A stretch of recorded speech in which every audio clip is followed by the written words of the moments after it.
Namaskar. The art of storytelling was kept alive by the traditional families of Kathakars for centuries in northern India. The skill was perfected by each generation and passed on to the next, from father to son.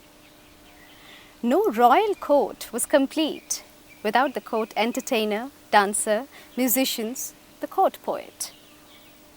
Hindu myths, though, held little interest for the Muslim rulers who ruled northern India since the 12th century.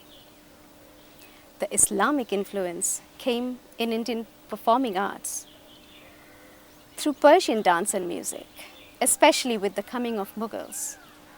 Kathak, at this juncture, went through a magnificent metamorphosis.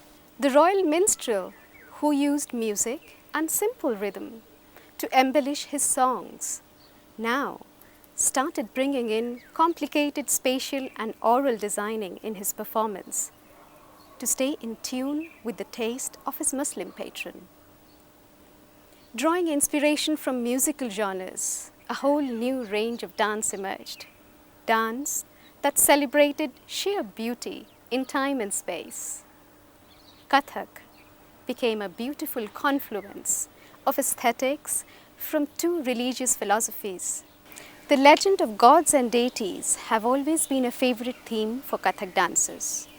The educated, thinking classical dancer of today finds Krishna not only in Braja and Vrindavan.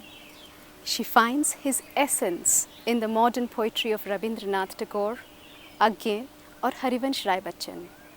She hears the call of his flute in Rumi's poetry or Vivaldi's music.